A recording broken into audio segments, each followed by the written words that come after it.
Jean-Christophe, bonjour Alexandre, je reviens enfin vers toi pour répondre à ton petite interview et tes petites questions dans des petits messages vocaux les uns après les autres. Allez, on y va. Tu as visité une trentaine d'éco-villages et d'écolieux, comment s'est fait le choix? S'agit-il de projets les plus aboutis, les plus singuliers, les plus ambitieux? Donc dans l'idée de faire ce tour de France des écolieux, je me suis appuyé sur le mouvement Colibri, qui ont répertorié sur la carte des oasis de France tous les lieux, éco-villages, écolieux, habitat participatif, ressourceries, lieu de vivre ensemble. Et donc l'idée, c'était de choisir une trentaine de lieux pour leur diversité. Donc que ce soit des gros collectifs, des petits collectifs, avec chacun une spécificité différente. Certains sont plus axés sur l'habitat participatif, d'autres plus sur l'habitation, d'autres plus sur l'éducation, d'autres sur qu'est-ce qu'il y avait comme thématique, le côté urbain, le côté rural. Donc voilà, on a voulu créer un maximum de podcasts, enfin 30 podcasts, et, et mettre en avant la diversité de tous ces projets qui émergent un petit peu partout en France. Donc voilà, les lieux ont été choisis, vraiment en lien avec Colibri et le magazine Kaizen. On y a aussi mis un lieu où il y a la spiritualité au centre, des lieux plutôt alternatifs hippies, enfin des lieux plutôt, qu'est-ce qu'il y avait, libertaires. Donc voilà, vraiment dans leur diversité. C'était un peu ça l'idée. Ces projets sont tous très différents. Existe-t-il néanmoins, selon toi, un point commun entre eux, une origine commune qui fait la force de ces projets? Alors le point commun, c'est l'envie de faire autrement. C'est de vivre une forme de cohérence, remettre le sens au cœur de la vie des habitants de ces lieux, avec bien sûr tout ce qui est dimension écologique, tout ce qui est dimension réduire son empreinte sur l'environnement à travers des circuits courts, à travers différentes alternatives qui peuvent être mises en place.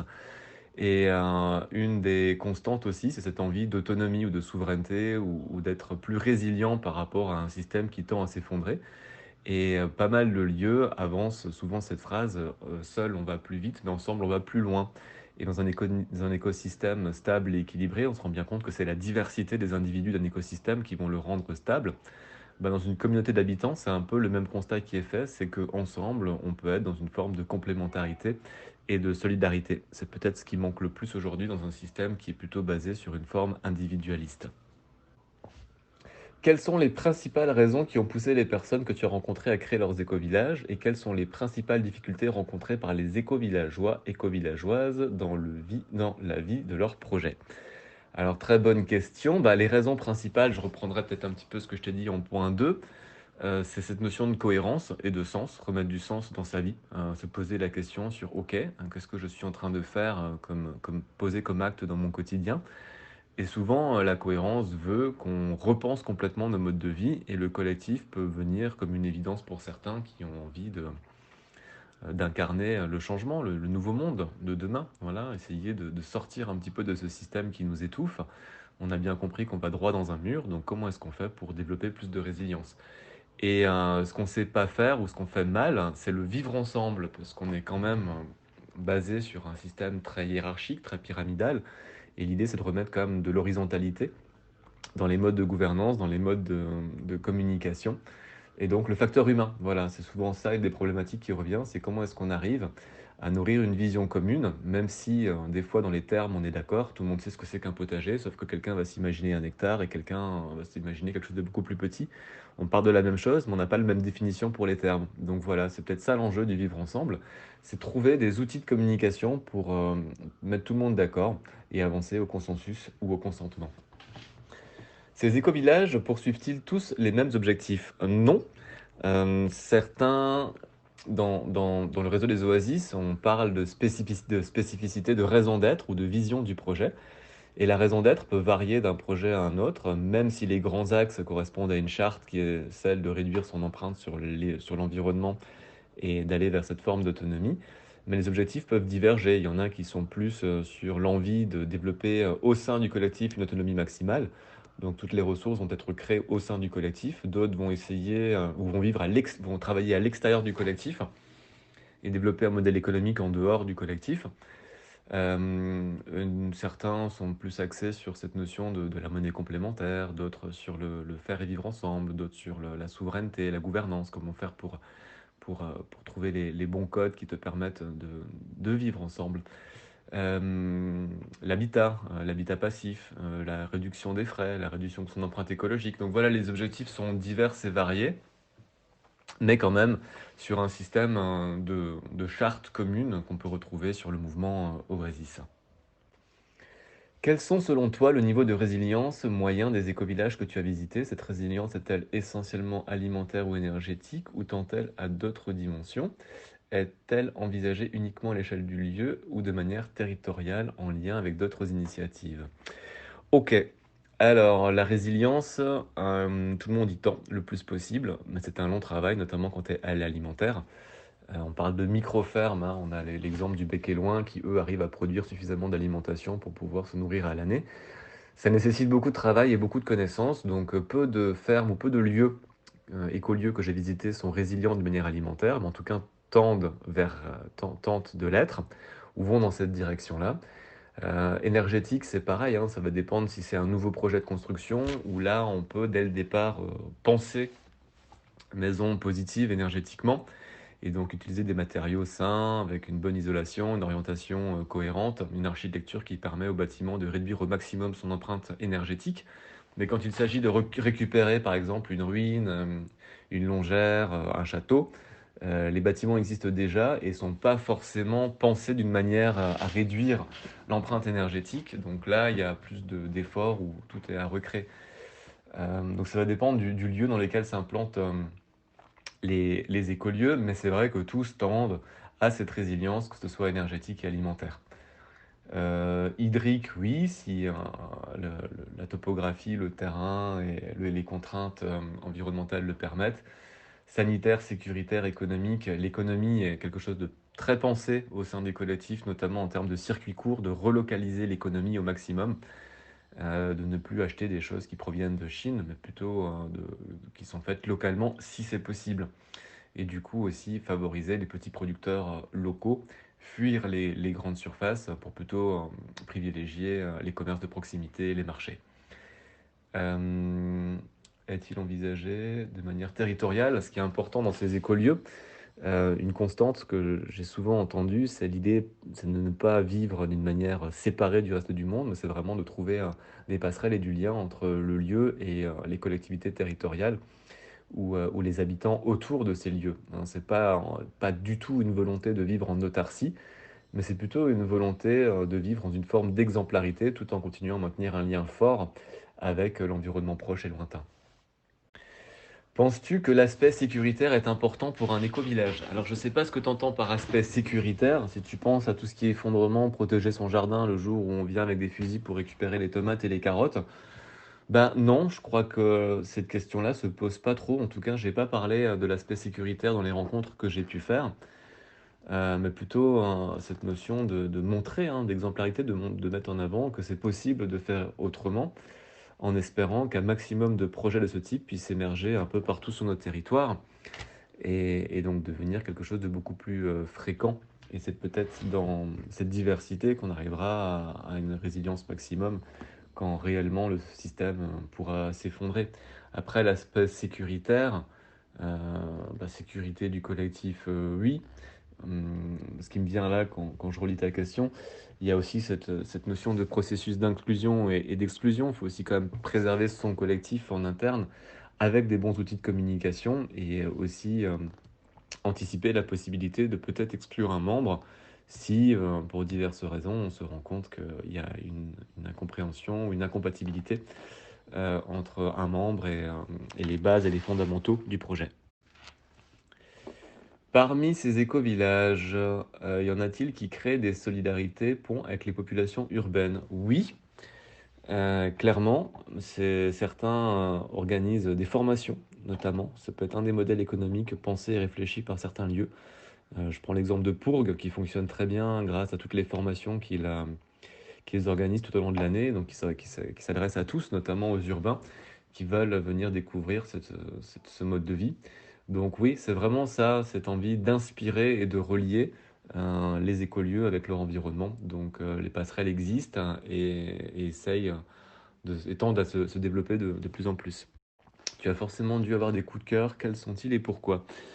Les coups de cœur, oui. Moi, ceux que j'ai eus, ce sont, plutôt les collectifs en zone rurale que urbaine. Mais ça, c'est à titre personnel, hein, parce que la ville me fait moins rêver que la vie à la campagne. Après, les coups de cœur, ce serait, je pense, à Sainte-Camelle, en Ariège, que j'ai beaucoup aimé, parce qu'un cadre magnifique, avec des milieux ouverts, des milieux forestiers, euh, de l'eau, enfin bref, je crois que c'est cette notion de diversité des espaces et des écosystèmes sur le lieu qui, pour moi, est important. Et puis, bien sûr, le collectif, la vision du collectif. Donc, les coups de cœur, ils sont nombreux, chaque projet a son attrait, tout en sachant que le lieu idéal n'existe pas. Voilà. Je crois que c'est bien d'aller à la rencontre de ces lieux pour voir ce qu'il s'y passe, mais pas forcément partir de son imagination et d'imaginer le lieu idéal, parce que celui-là, il va être compliqué à trouver pour différentes raisons, notamment l'accès au foncier, par exemple, pour ceux qui veulent se lancer dans un projet. C'est pas simple de trouver le lieu rêvé, idéal. Voilà. Mais c'est de créer son propre idéal à travers le lieu qu'on va trouver. Lors du confinement, de très nombreuses personnes ont quitté les villes pour se mettre au vert et les écovillages ont constaté une explosion du nombre de candidats. Penses-tu qu'un déclic s'est créé dans la population? Ah bah c'est sûr que pendant le confinement, on s'est retrouvé, en tout cas pour les urbains, j'ai beaucoup pensé à eux, pour ceux qui sont dans les grandes villes.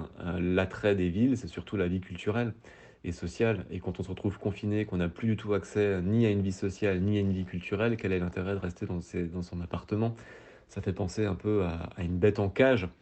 Et à la fin du confinement, quand la captivité s'est levée, on était là, la cage s'est ouverte, il fallait ressortir.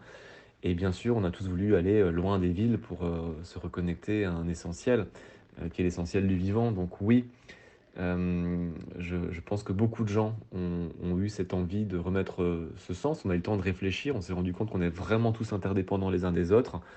On s'est mis à paniquer quand il n'y a plus de pâtes et plus de PQ dans les supermarchés. Donc on s'est bien rendu compte à quel point on était dépendant de l'ensemble du système. Donc c'est plutôt chouette de voir tous ces citoyens qui essayent eux aussi à leur manière de remettre plus de sens et qui se dirigent vers ce type de projet collectif. Et en allant à la rencontre des écolieux, on se rend compte de l'engouement parce qu'ils sont sursollicités par les messages, par les emails de tous ceux qui veulent venir expérimenter le collectif, expérimenter l'éco-village ou le vivre ensemble. Donc je pense que c'est plutôt une bonne chose. Maintenant, il faudra voir quelle est la suite qui se met en place, mais on le voit bien que le marché de l'immobilier même a explosé dans les petits villages. Enfin, explosé peut-être pas, mais en tout cas, les gens ont mené cette réflexion d'avoir envie de quitter les villes. On parlait beaucoup dans les années 80-90 de l'exode rural. Ben là, il y a un phénomène inverse qui est en train d'opérer et repenser aussi le rapport au temps. Hein. On se rend compte qu'on est dans des vies stressées, stressantes, où tout va trop vite. Et un retour à la campagne permet peut-être de se reconnecter aussi aux lois de la nature, qui sont des lois beaucoup plus lentes que celles qu'on peut avoir, que les contraintes qu'on peut avoir dans nos quotidiens urbains. Quels sont les conseils que tu donnerais à une personne ayant le projet de créer un éco-village ou de rejoindre un lieu existant? Quels seraient selon toi les points de vigilance à observer? Alors les conseils que j'ai envie de donner pour tous ceux qui veulent rejoindre ce mode de vie, c'est déjà de prendre le temps d'écouter les podcasts qui ont été produits pour donner la parole à tous ces collectifs où chacun présente un petit peu sa vision, mais aussi les difficultés rencontrées lors de la création du lieu. Donc se documenter, pas y aller euh, tête baissée, mais vraiment prendre le temps déjà de faire un inventaire, de répertorier, de voir ce qui se fait sur le terrain. Pourquoi pas aller suivre une formation ou faire du woofing dans un de ces lieux pour vivre une immersion. Et pour ceux qui veulent trouver ou créer un lieu, ben déjà, il faut commencer par la constitution de son collectif. C'est pas toujours simple. Trouver le collectif ou trouver le lieu. Il y a deux modèles, hein. Il y a ceux qui vont trouver le lieu et qui vont créer le collectif autour du lieu, ou ceux qui vont constituer un collectif et qui vont ensemble chercher un lieu tout en sachant qu'une fois encore, le lieu idéal n'existe pas. Donc les conseils, c'est de regarder ce qui se fait, regarder l'existant. Pourquoi pas aller faire du woofing, des stages ou des formations dans ces lieux qui le proposent et trouver les gens qui se mettent en lien, se mettent en réseau avec ceux qui sont dans cette dynamique commune. As-tu toi-même le projet de t'installer dans un jour dans un éco-village? Si oui, dans lequel tu t'installerais sans hésiter? Alors oui, j'ai cette envie-là, de cette vie collective, pour être moi-même un urbain, habité à Colmar. J'ai un petit bout de jardin, mais j'aspire à pouvoir le partager et pouvoir, pourquoi pas, moi aussi vivre dans un écolieu. On est d'ailleurs en train de constituer un groupe projet d'écolieux au sein de la foire Ecobio d'Alsace à Colmar, de chercher un lieu et puis de développer différentes alternatives, hein, créer une sorte d'université de la transition basée sur une charte de valeurs en lien avec l'habitat, l'énergie, l'alimentation, la santé, qu'est-ce que j'ai pas dit, enfin toutes les grandes problématiques liées à notre empreinte écologique. Donc, et si je devais en choisir un dans ceux que j'ai visités, je citerais, encore une fois, j'ai beaucoup aimé Sainte-Camelle.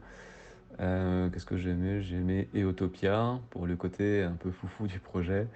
J'ai aimé La Bénisson Dieu, c'était un collectif de chrétiens, c'était intéressant, qui se sont réunis autour de leur foi dans un village. Ecoravi, qui est plutôt un lieu d'habitat participatif intergénérationnel, qui fonctionne bien aussi, hein, cette dimension intergénérationnelle, j'en ai pas parlé dans les autres questions, mais je pense que c'est important aussi que dans un lieu, on ne se retrouve pas simplement entre trentenaires ou quarantenaires, mais qu'on puisse vraiment y mettre une notion d'intergénérationnalité. C'est- c'est vraiment les projets qui pour moi sont les plus beaux, les plus intéressants, les plus inspirants. Jean-Christophe, voilà, je t'ai pondu mes réponses comme ça sur le vif. J'espère que tu pourras en faire quelque chose. Mais super en tout cas à toi pour tes questions qui sont chouettes. Bravo à l'archipel du vivant, c'est génial ce que tu essaies de mettre en place. C'est hyper chronophage et je t'encourage à continuer parce que il y a besoin, hein, ce côté inspirant, de se relier tous ensemble. C'est évident que ça manque aujourd'hui. Donc voilà, j'espère avoir pu répondre à tes questions. Et puis bien sûr, les podcasts, j'espère qu'ils trouveront leur public et puis qu'ils puissent être le plus largement possible diffusés parce que les retours pour l'instant sont bons. En un mois, on a plus de 9000 écoutes, ce qui est plutôt très bien pour un podcast qui vient de se lancer. Merci à toi.